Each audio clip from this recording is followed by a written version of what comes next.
Welcome to Live from the Archives, a Weisscast production. I am your host, Aaron Weiss, and today I am presenting an old episode of Weisscast that was never previously aired, starring me, my brother, and also a special guest appearance from my dad. I hope you enjoy the episode, and we will be back with a new live recorded episode next week. Enjoy.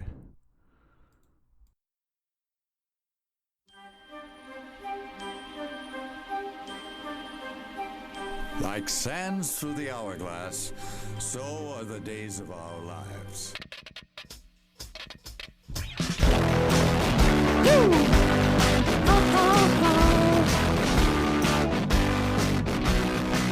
I'll take you for a ride.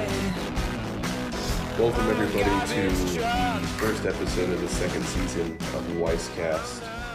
I'm your host, Aaron Weiss, along with your guest host, Alex Weiss. We're coming to you. Well, it's live for us, but we're sitting here in Newark, Ohio, and we don't know what we're doing here, so we decided to make a podcast. Yeah, and we actually just came to Newark, Ohio just to record a podcast. Isn't that crazy? Yeah. Oh, and I think there's a wedding too, but... Oh yeah, congrats, Matt and Christina.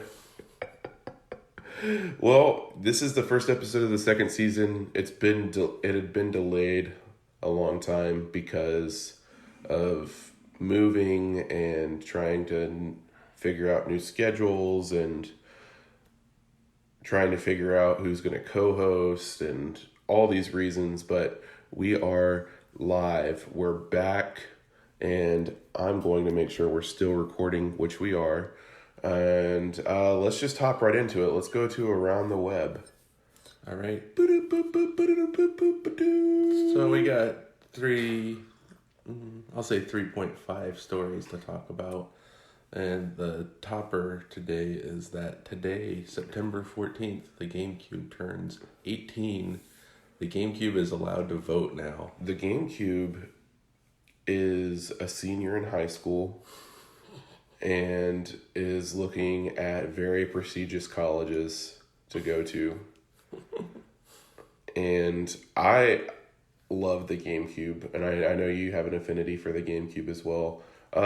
Maybe we could each give our top 3 GameCube games.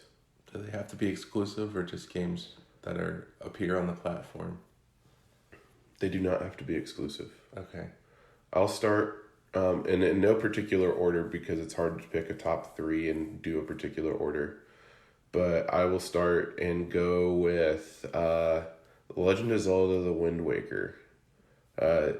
This game got a lot of backlash when it was announced, but then people played it, and it has gained, I would say, more than a cult following. It actually has a loyal fan base that's really big. And I think people now say, maybe people a little bit younger than me say, I don't know if I like Ocarina of Time or Wind Waker. That's how highly it's regarded. Yeah, and that's the boat I'm in. Because it's a sailing game. Wow, didn't even mean to do that. But yeah, Wind Waker, it just had some really great dungeons, and I'd say the only knock against it is probably the sailing was too excessive. But they fixed that in the HD remake and made it so where you can kind of fast forward through the sailing. Yeah, you get a sail that makes you go faster. Mm-hmm. They also streamlined the Triforce Quest, which was still confusing. Mm-hmm. But yeah, Legend of Zelda: The Wind Waker, one of my favorite Zelda games, and one of my favorite GameCube games. What about you, Alex? I think my first pick is going to be Resident Evil 4.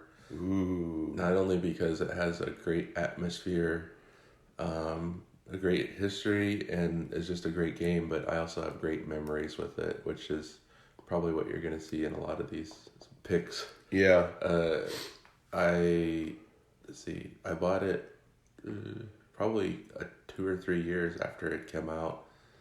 I was like, I heard this game was good, and I'm not really a horror guy, but that game appealed to me on a different level. And then I bought it when I was in college, and then it became this like phenomenon on the hall. Like everybody wanted to play it, like everybody was playing through it or watching somebody else playing through it, and it was just a really interesting time because like everybody quote unquote was playing it, and it's one of the few games I've actually beaten. Have you gotten any of the billion re-releases of it? Wii. Just Wii? Mm-hmm. I'm surprised you don't have it on Switch. I was like, I'm good with the Wii. Yeah. I actually haven't played Resident Evil 4, which I know is kind of sacrilegious for a guy that likes video games. But I feel like if it comes down in price, I'd probably get it on Switch. Mm-hmm. Not that it's super expensive. It's only like $20, I think. Maybe 30. Mm-hmm. Sounds about right. But yeah, like you, I don't really play horror games. And but I know this is different. This is like it's not necessarily pure horror. No, there's a lot of action in it too. Mm-hmm. Like there's a part where you get to an island and it's kind of switches to more of a pure action game. Huh. Yeah, maybe I do need to give it a try. I have Resident Evil 0 on GameCube, but that is not my next pick. My next pick is also a non-exclusive, and it is 007 Nightfire / Agent Under Fire. They're technically two different games, but I played them both interchangeably, and I played the multiplayer a lot with my friends growing up, and I couldn't tell you which has the better single player because they're both really good, but they both have excellent multiplayer. And as someone who was too young to play GoldenEye, like I still have nostalgia for GoldenEye, but I have more nostalgia for Agent Under Fire / Nightfire. And I don't know if you ever played those games. I'm sure I played them with you. Mm-hmm. We played a lot of different games. Mm-hmm. No, we played more Medal of Honor. We did. Yeah, but Agent Under Fire and Nightfire, if you haven't played them, they don't necessarily hold up the best for multiplayer, but the single player campaigns are still really fun. There are sections where it's like a normal shoot 'em up, but there's also stealth sections in each game, and there's some of my favorite stealth sections in games. I don't like full-on stealth games necessarily, but I do appreciate a good stealth section in games. Yeah, on to you. My number 2 pick might be a little controversial, but I'm going to pick Twilight Princess. Ooh. Because right when the Twilight Princess came out, that was like the end of the GameCube. But actually it came out after the Wii version. But after Twilight Princess came out on the GameCube, it was like the last thing, probably the last Nintendo release game on the system. And I didn't have a Wii at the time, so I was like, I'm just gonna get the GameCube version, and I'm glad I did because you can use a controller, and Link is still left-handed in it, and yeah, if you didn't know, the Wii and the GameCube versions are mirrored, and the HD remaster I think is based on the GameCube version. Can you verify that? I don't know for sure, but I think that sounds right. Yeah, it's not mirrored like the Wii version, I think. Mm-hmm. But I enjoyed that game a lot. It's one of those games that I got to the end.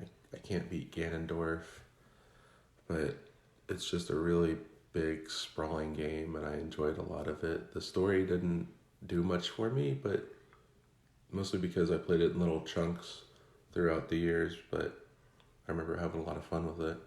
That's another game I played in college, and then after I graduated, and after that, so I just spread it out a lot. But it's like a better, well, I don't want to say better, more expanded version of Ocarina of Time. Mm-hmm. Almost like a remake, but I don't want to say it's better. It's just expanded. I also have gotten stuck in Twilight Princess. I also have the GameCube version, the superior version. And I've also probably started that game 5 or 6 times. And so I need to take some time away from it and because I want to start it and get to a point where I know where it's easy to remember what I was doing if I walk away from it. Because Twilight Princess is one of those games where if you walk away from it, there's a lot of places in the game where you can forget what you were doing. Mm-hmm. And then you're just stuck. And that's happened to me multiple times. And so I just restart the game. But so I've played the beginning of the game so many times. Like I said, 5 or 6. And never beat it. I've seen it beat, but I've never beat it personally. And it is a great game. Just not my personal favorite. Well, what is? My last pick is not controversial. And it is actually Mario Kart Double Dash.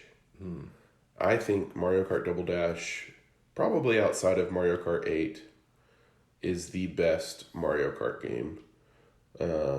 It had very unique mechanic where you would have 2 characters and you could switch them. You could hold so many items too. The karts were unique. The courses were really good. It has the best Rainbow Road, hands down.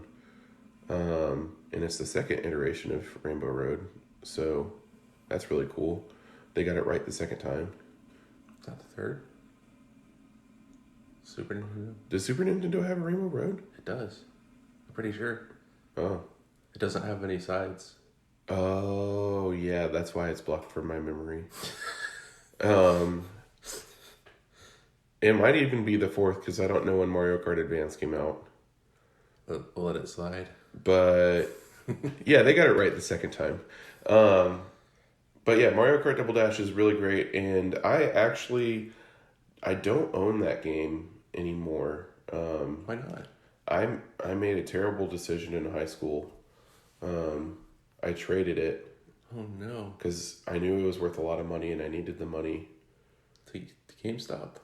No, it wasn't to GameStop. I forget where it was, but yep, I don't own it anymore, and now I don't feel like spending $40 or $50 on it. So I don't own it, but it really is top 2, top 3 Mario Kart games for me. Nice. So this is probably my top pick for GameCube, and it's a remake. It's Metal Gear Solid: The Twin Snakes. Ooh, And I knew you were gonna actually pick that. And I've played I think that's the one I have beaten. I have the original on PlayStation, and I have the one on GameCube. I'm pretty sure I've beaten the one on GameCube. On very easy, of course. But it's a full-on remake of the first Metal Gear Solid for the PlayStation. And I think they used the engine from the second game. They re-recorded all the dialogue. I hear some of the music is different, but I'm not enough of an aficionado to know.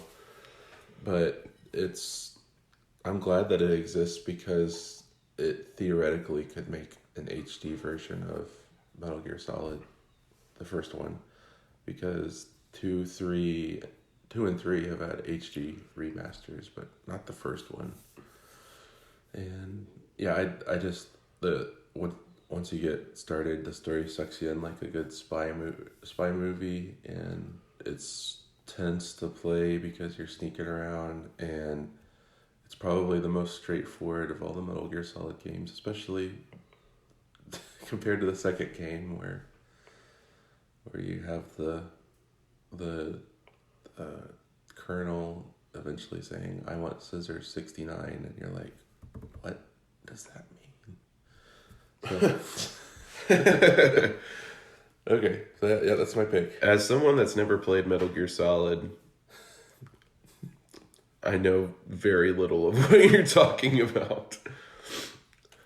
I wish I knew what he was talking about. I know the Psycho Mantis boss fight, and that's pretty much it. So the first Metal Gear Solid game plays out like almost like an episode of 24 or a season of 24. There's a terrorist threat. You have to stop the nuke from detonating. Mm-hmm. Oh, okay. I think I've tried to play it. Mm-hmm. It's just, I think it's because I never played it, and I tried to play it like, after some modern at the time consoles were out, and the controls just felt kind of clunky to me. So You tried to play Twin Snakes. mhm. Twin Snakes is probably the easier one because you can actually use the first person shooting mode. Okay. So yeah, it's great. And all of my picks appear on other consoles. Yeah. Actually, the Twin Snakes is probably the most original because like that version doesn't appear in any other console. That's fair. So we're going to go on to our next article, and this one, I've only read the headline, so Alex, if you want to... Skimming. So Bob Iger, the CEO of Disney, left Apple, the Apple board of directors on September 10th, the same day that Apple unveils its forthcoming streaming service, which, if I'm sure everyone knows that Disney's coming out with their own streaming service, and I don't think I haven't heard as much about Apple's streaming service. I've heard a little bit, but that I don't think that's any coincidence. But here's a quote from him. He says, "I have the utmost respect for Tim Cook, his team at Apple, and my fellow board members. Apple is one of the most admired companies known for the quality, integrity products of its people. I'm forever grateful to serve on the Apple company's board, blah, blah, blah." Sounds like there's no ill will. It's just like, it sounds like his interests were getting, Yeah. he compromised. Here's the interesting thing is I've heard that the new Apple streaming service is not trying to be Netflix. They're trying to be more HBO, if that makes sense. Yeah, which is kind of ironic because Netflix is trying to become HBO too. Yeah, but I know what you mean though. But Disney Plus is definitely trying to be Netflix. And I think they're in a position to do that. I mean, I'm sure Netflix is shaking in their boots with Disney Plus coming out in a couple months. Yeah, they're like, we got to remake all those movies we're going to lose. Although, they're not exactly being Netflix either, because I don't know if you know this or not, but their shows aren't going to be a full season available on release date. They're going to be weekly releases. They probably don't have to, there's probably no expirations either. Because they own all of the movies. Yeah, so like their new shows like The Mandalorian or any of the Marvel shows, like they're going to be episodic weekly releases. And so like, normal TV. So I think that the timing is perfect for that. Because it's been just long enough since, what was the last hit weekly television show? Breaking Bad, maybe? Game of Thrones. Game of Thrones? Yeah. And it just ended. Okay. Yeah. But still the time. What about on network television? Both of those are cable. Network? Yeah. Like, meaning more people. Yeah. I don't know. 24? Maybe. There hasn't been a huge hit like that on network in a while. Yeah. I guess we can't forget about Game of Thrones and Breaking Bad, but I'm just thinking like you hear more about like what's dropping on streaming service. Like wow, all these show episodes are available now, and I don't since I haven't watched either of those shows. I haven't heard much about like, I watched this episode. I can't wait till next week's episode. Right. And I think it's always, I watched this season, I have to wait a whole nother year. Yeah, I think there's been enough people steeped in the streaming services that now if they try this alternate method, it might, I don't know. I think it could be successful because like you give somebody a really good episode, it whets their appetite for the next episode and they can't wait. I think Hulu has done some streaming or some episodes like that. Hulu, I think most, if not all of their exclusives do that. Yeah, I think. Well, it makes sense because Disney owns part of Hulu. Well, I mean, even back in 2015, when I'm thinking of the 122-63, yeah, the show with James Franco about the assassination of JFK, that came out once a week. Yeah, and I'm pretty sure that Handmaid's Tale does as well, which is their mega hit. Something else about, I didn't know that Bob Iger was on Apple's board. I mean, it makes sense. Yeah, it's just interesting that in this world of tech entertainment that people you don't really expect to be on each other's boards are there. Like, it reminds me that Steve Wozniak, the co-founder of Apple, I think was on Google's board at one time. Yeah. And it's just like, to me, I'm like, I think of the Woz, and I think he's got an Apple computer and an iPhone, and I think he's all Apple, but that's just my perception. But I guess he's a tech geek and an entrepreneur at heart, so it makes sense for him to be. He's also one of Apple's bigger critics. Yeah. So I mean, but you know what I mean? Like, you wouldn't think that he would be on the board. I'm trying to think about if there's somebody else, but I can't think of anybody else. I mean, Steve Jobs helped start Pixar. Yeah. And Pixar is now Disney. And then Bob Iger was on Apple's board. It came full circle. Yep. So that's why I said it didn't surprise me. But okay. Well, Steve Jobs, like, he was a co-owner of Pixar, I think. Yeah. But anywho, let's move on to the next article. Okay, somebody play taps. MoviePass is shutting down today as of recording, September 14th. R.I.P. Let's see. Shares of MoviePass parent company Helios and Matheson Analytics dropped 10% Friday. And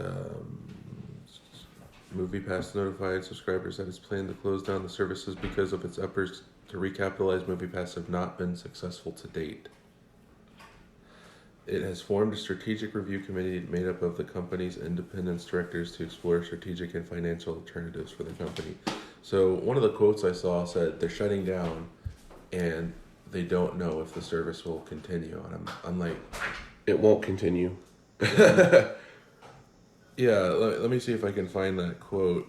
But why would they keep saying it? We don't know if it'll continue. If they're saying it shutting down. No idea. Okay, where is that? Oh, here's another thing. MoviePass shutting down. We're heavily reliant on what's trending. You guys want to sit outside? We're recording. Are you really? Yeah. Unable to predict if or when MoviePass service will continue. It's just really loud in our room. Is it? Believe it or not, these walls are paper thin. Oh, I'm sorry. No, you don't have to apologize. Are you gonna edit? Yeah. I'm gonna try to. I've got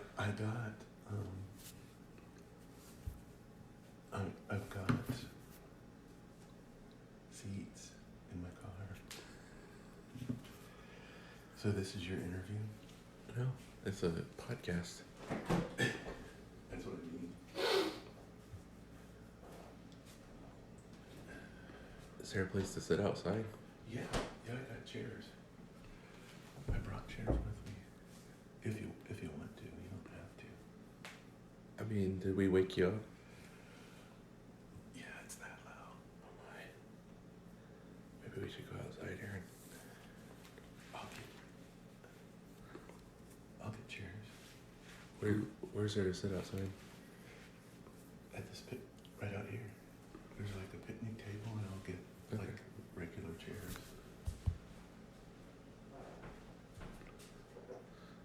So you tried this, Aaron? Alex. It was smoky. Was it? Mm-hmm. I have like lawn chairs. Do you want those or you want to Sit at the table. Alright.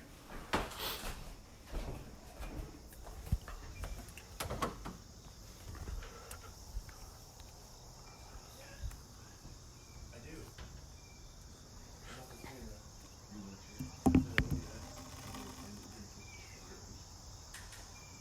It does feel good out here. I wish we'd known about this before.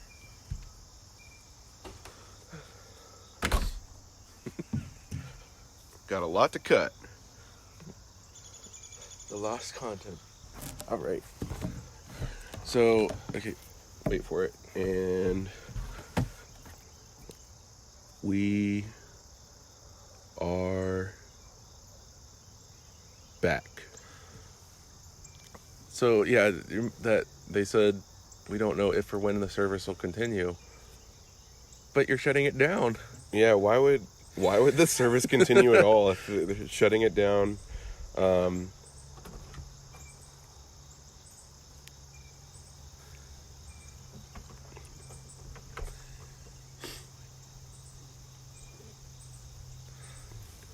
Got a lot to edit here. Just sat down. Dad is making his first appearance on Weisscast. Oh, cool. I didn't even know what we were doing. What do you think about Movie Pass shutting down? I was unaware of that. But I do have movies on it, and that's kind of... You have a Movie Pass subscription? I do. Oh. I do. You'll be getting refunded. Movie Pass or Movies Anywhere? Oh, maybe it's Movies Anywhere. I was about to say, what, you have Movie Pass and you never let me use it? Oh, okay. Yeah, I know who you're talking about. Yeah. Yeah. Yeah, so that was... We could just re-talk about Movie Pass if you want to. Okay. Why don't you do that? Okay. So, our next article is that Movie Pass officially has shut down after being a plane nosediving for the last year or so. Mm-hmm. And I have a quote here from one of the articles that says they are shutting down and don't know if or when the service will continue, which is very confusing to me. Yeah, because you would think shutting down means shutting down, right? And the funny thing is, I could have sworn multiple times over the last year that they were already shut down. And they kept fighting, kept coming back, but not this time. Not this time. Will there be refunds? Yeah. Probably. I mean, not huge refunds, like... I think they're going to try to compensate their subscribers somehow. Probably give them one free ticket. So Movie Pass was a great idea. It was never going to work at the price point that it was at. $10 a month. Mm-hmm. While great for consumers, it was terrible for that company. because you're going to spend at least $10 on one movie ticket. And if you're going unlimited, so like you can go once a day, so you can go up to 31 times in 1 month. Oh my. Depending on the month. Yeah, not a good business model. Not a great business model at all. It's very consumer friendly, which we like consumer friendly things, but not a great business model. Sorry. The other major movie subscription services like AMC A Plus or something, Aren't theaters A-list coming out with their own things? Yeah, so AMC was the first one to do that. They have a great business model. You can see 3 movies a week. It's $20 a month. And I imagine that AMC gets probably half of that profit and the other half goes to the movies. And then, of course, they get more profit if you're going to buy popcorn and drinks and all that stuff that have like 600% markup or whatever it is. But the other one was Cinemia, and that was a few months ago, but that also shut down. But that was way more sketchy. Cinemia was... Yeah, their website looked like it was about 15 years old. They were a Turkish website. And if we know anything about Turkish websites, is that when I think of Turkish websites, I also think of the dark web and Silk Road. So it's Turkish like Delight. Turkish Delight. So you can get sweets, movies, and opium from Cinemia. But they shut down a while ago. But that was with no warning. They were just changing people's passwords, and yeah, that they weren't nice enough to tweet out that they were shutting down. Mostly because most of the world doesn't speak Turkish. They don't have Twitter in Turkey. Yeah. They're still working on Friendster. Yeah, turkeys don't tweet, do they? No, they more gobble. Gobble, gobble. They have gobbler. I think it's time for the next story. Yeah. So I have a surprise story that I just found while I was looking for a quote from the last story. Supplies. The Suicide Squad remake, as it were. It's not a sequel. It's a reboot. Is it really? Yes, by James Gunn, directed by James Gunn. They just announced the cast, and here is the cast. I thought it was a sequel because it had some of the same characters. It's a reboot, apparently. Can you reboot with the same actors? Well, look at the actors. Well, I mean, Margot Robbie was in it. Yeah. Viola Davis was in it. Joel Kinnaman was in it. But you got Michael Rooker now. You got Peter Capaldi. I'm hoping he'll be a grumpy old man. Taika Waititi. Sean Gunn. Sean Gunn was also in Guardians. Nathan Fillion, yeah. And John Cena. The one that interests me is Jai Courtney, because I associate him with B-grade action movies. But he was also in the first one. He was? Yeah. A B-grade action movie. He was Captain Boomerang. Are there reboot rules? No. I thought that there were, but this is the Wild West now. I mean, I don't know. I'm guessing that they're rebooting this movie because, only a select few people like the first one. But also, the movie is called The Suicide Squad. It's not Suicide Squad 2. So that's what. With Spider-Man, Sony kept, they made the Amazing Spider-Mans just so they could keep the rights to the movies. There was no. They're like, okay, we're about to lose the rights to the movies. Better crank one out. I didn't know that. You didn't know that? Yeah. Makes sense because the first one's and the second one I've heard is terrible. So, yeah, I just thought that was interesting that John Cena and... That comes out next year? 2021. 2021? And the first one came out... 2016. Yeah. There should be regulations, I think, for reboots. Maybe Yeah, we need a committee for this, we do. or We a need- subcommittee. Yeah. At least a exploratory committee. I love subcommittees. So that's all that was the surprise reveal. I don't have a stake in liking Suicide Squad. No. But I just thought it was interesting. The whole thing is interesting to me because the first one flopped and James Gunn got attached to the second one, left Guardians 3, went back to Guardians 3, and now he has this movie which has like 2 people from the Guardians movies in it. Yep. Wait, which two? Sean Gunn and Michael Rooker. Oh, Sean Gunn played one of the Michael Rooker's. You'd recognize him if you saw him. oh, I think I know which one. That's gonna bring us to. I always forget. There's an official name for this segment, but I always forget it. I just call it monologues. Pretty much, it's things that we've been playing, watching, or reading lately that is interesting to us. And I call not starting. I'll start.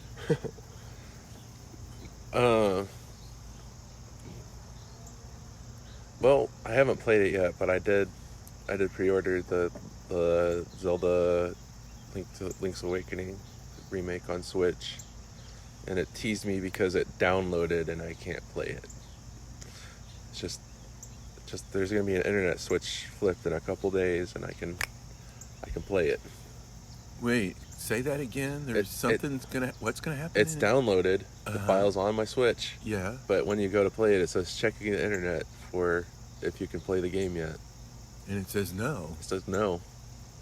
It doesn't sound like a fun game. I hope It's there's not. more to it than that.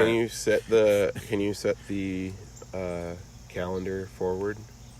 No, it checks the internet. It doesn't check the calendar. It just says connecting to internet. Can you take a time machine? No. So other than that, since the last time I was on this Weisscast, I played a lot of Super Mario Maker 2. There's a level that I'm trying to get the world record on. I just can't shave off a whole second. It's really hard to shave off 1 second when you're going as fast as you can in that game. Really enjoyed that. Have enjoyed that game. More Minecraft, of course. I play a couple times a month with my friend Eric from Kenya. So, yeah, you can play online. That's pretty cool. Mm-hmm. Is it a tough thing to set up a time? No, he's like 6 or 7 hours ahead. Okay. So I just get up early on a Saturday, and it's Saturday afternoon for him. Cool. Watching. I feel like I rewatched Casino Royale lately. Actually, Chelsea and I did when we were sick, and I watched like 2.5 movies, which doesn't sound like a lot. It's more than I usually watch in a weekend.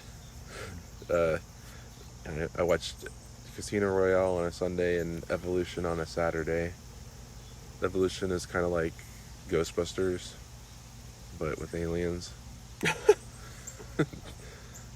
And Casino Royale is the reboot of James Bond from 13 years ago, and it's still amazing. It's so good. Mm-hmm. I don't think the movie felt dated at all, except for the blocky cell phones. Oh yeah. And then reading, I finished a book I always forget the name of by Tim Keller. Love that one. It's great. Yeah. I can find the name of it. And hold on, I finished a short story by J.R. Tolkien, Leaf by Niggle, and I've been reading through Every Good Endeavor by Tim Keller, which is a book about work. It's really good. Oh, I didn't know Wikipedia had an app. That makes sense. they do. So One more. Alex has one more. I bought the Ocean's 11 soundtrack, and it makes me want to watch the movie. Ocean's 11. Yeah. Such a good movie. And then I got the first and second season of The Tick on DVD, The the cartoon one. Oh, I was about to say the original, the cartoon, or Yeah. the remake. Yeah, yeah. That's all. That's my monologue. Do you want a monologue? Sure, I don't have a long monologue, believe it or not. But,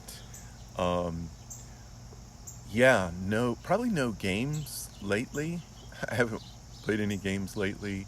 I'm trying to think the most recent movie I've seen is probably Bottle Shock. Ooh, it's a good one. Yeah, it's a really good movie. If you haven't seen it, it's Netflix, and it's about the beginning of the California winemaking.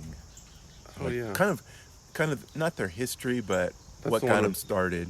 one with Alan Rickman. Alan Rickman's in it. Yeah, he's Chris Pine. Chris Pine is in it, and I watched it years ago when it first came out, and then had forgotten Chris Pine was in it. Mm-hmm. And I'm like, wait, Really bad Captain wig. Kurt is in it. Bill Pullman's in it. Yeah. It's Yeah. good. Yeah, it's a good movie.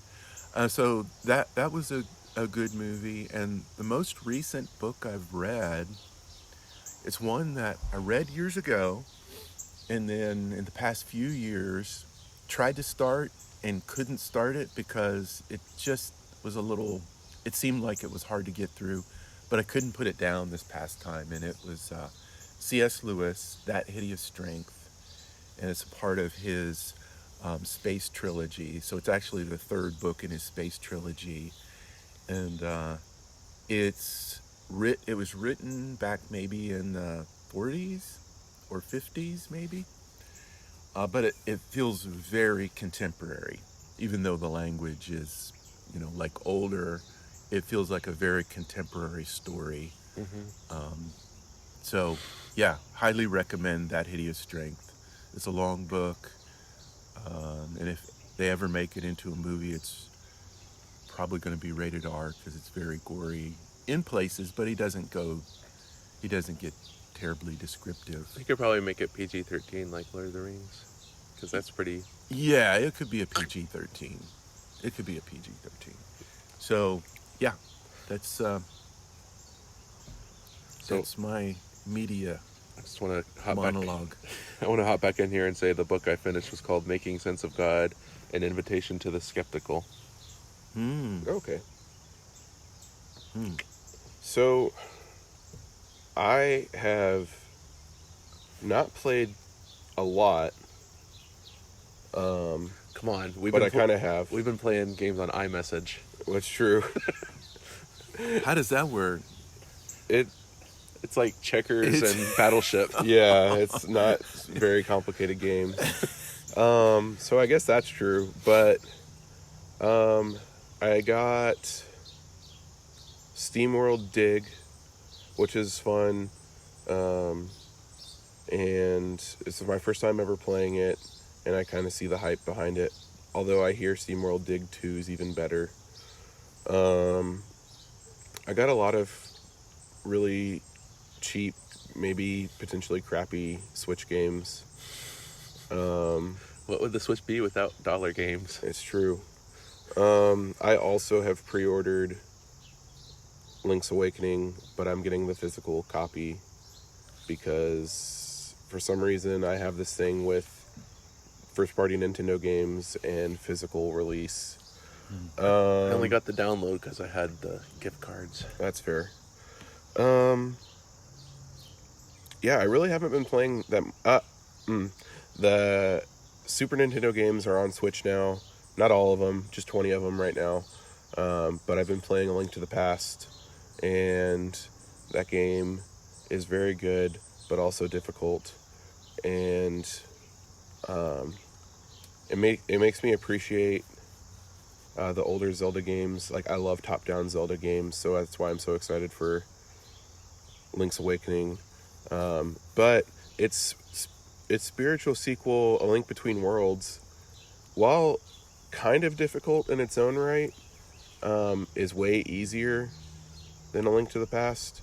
And I don't know if that's a good thing or a bad thing, but they're both a lot of fun, and I was hoping to beat A Link to the Past before Link's Awakening came out. That's not going to happen. As far as movies, last weekend I watched all 3 John Wick movies, and if you don't know John Wick, it's someone steals Keanu Reeves' car and kills his puppy, and then he goes on a rampage. That was a mistake. Yeah, and they're very entertaining.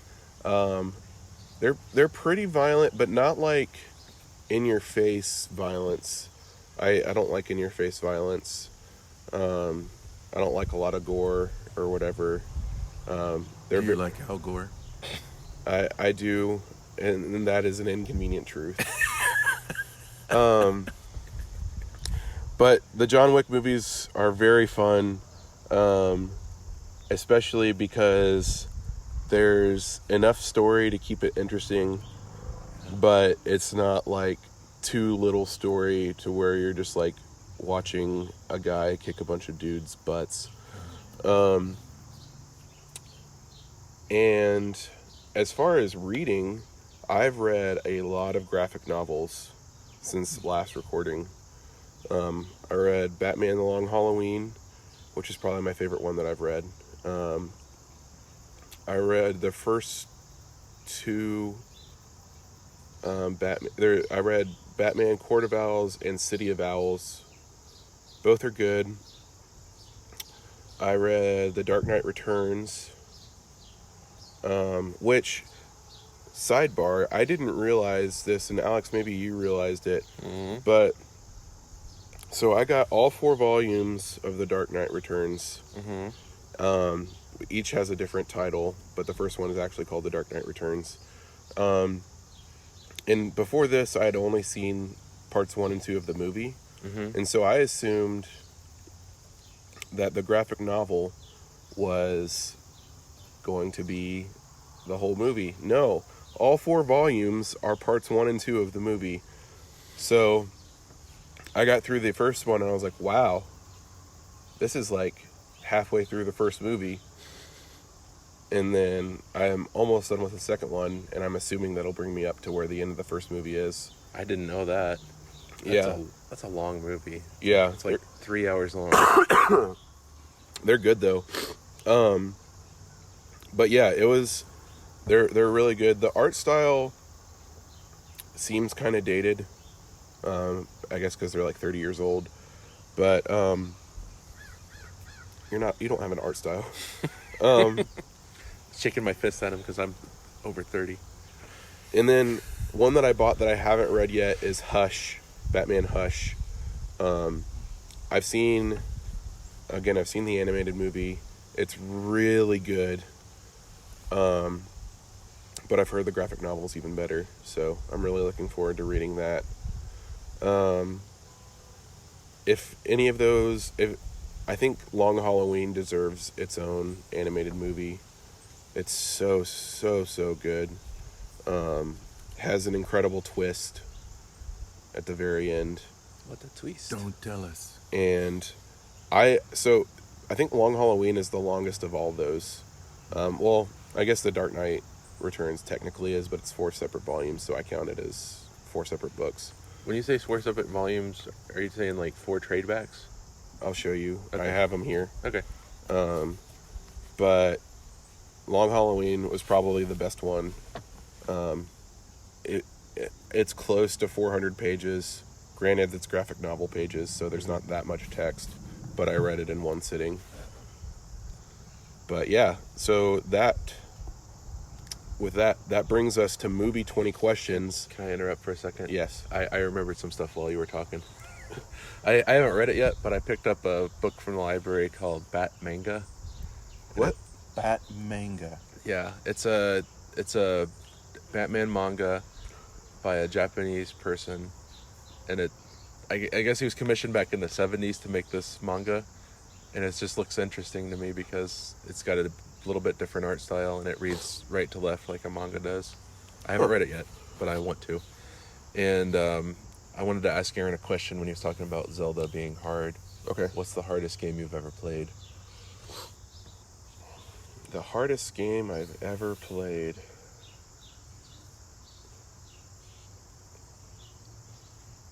Or Dad, for that matter. So, I know that there's a lot of platforming games that are really difficult. Mm-hmm. But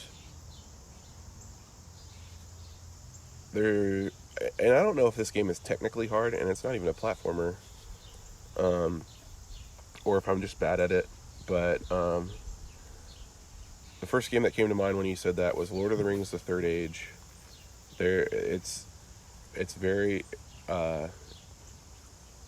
it's an RPG, and it's turn-based, and there's this one, like, the boss fights are ridiculous, and that's the first game that came to mind. It's probably not the hardest game ever, but it was the first one that came to mind. That's fair. I think the hardest game I've played is I Want to Be the Guy of the Game. Oh, yeah? Have you ever seen anything about Mm-hmm. it? It's a game that it's a platforming side-scrolling game, but there's intentionally unfair parts about it. Like, you'll be walking along and like a spike will shoot up, or a apple will fall down and kill you instantly, or there'll be like a little tiny platform in the middle of the room, and you have to jump Is to it that. random? No, you just have. It's a game you have to learn the pattern of. I see. Pattern, yeah. So yeah, that's the end of my third monologue. And that brings us to movie 20 questions. You have the movie, correct? I will have the movie. Okay, and then Dad, we can guess them. Sure. Oh, you got the power of Dad. Yeah, but I would say Aaron's probably more knowledgeable. Okay, about I got it. movies.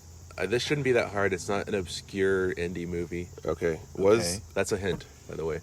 Not an obscure. was indie. this movie released before 2000? No. Okay. So, okay. All right. Was this movie a high-grossing movie? If I had to guess, I would say yes. Okay. Was this movie released before 2010? Yes. Okay, so got a decade. Okay. Was this movie a superhero movie? No. Is this movie live action? Yes. Okay.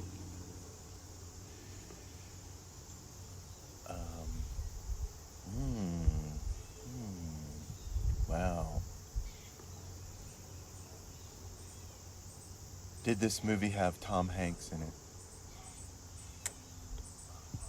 I don't think so. You don't think so? I haven't seen this movie, but no. It did not have Tom Hanks in it. Okay. I just remembered who the lead is. Is the lead actor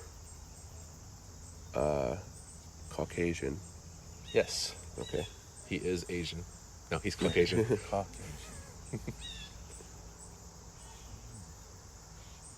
All right. Wow. You said action. I haven't said any Okay. genre. So was this movie an action movie? I wouldn't say action is the primary genre. So, no.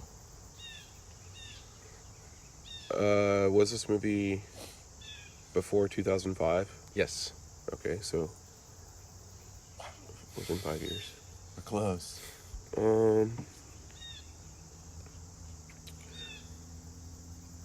Does this movie have more than one main character? Yes. Okay. Was this To movie... the best of my knowledge.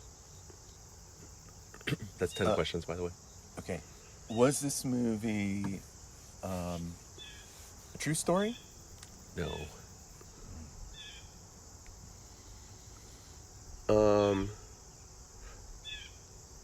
Are any of the actors or the director known for this movie?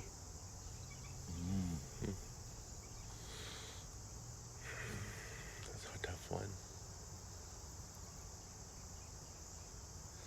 I'll answer it this way. The director is a known director, but this is probably one of his lesser works. Okay.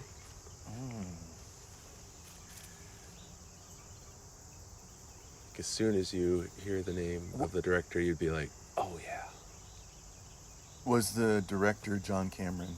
No.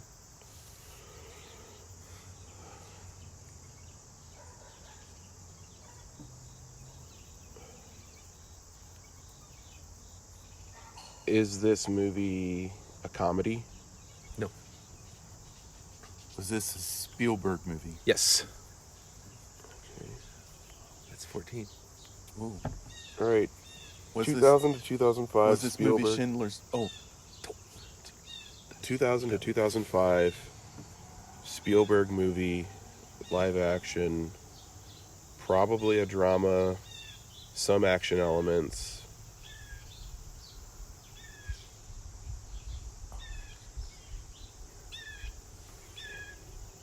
Is the main character young? Yes. You want to give us a hint just for kicks and giggles? Science fiction. I know what it is.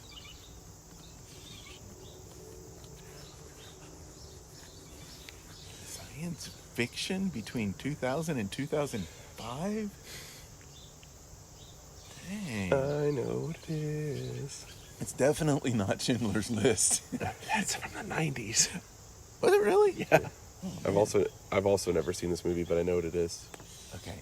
Gosh. I want to get this, but I don't know what it is. You're not going to mess it up because there's 5 more questions. Yeah.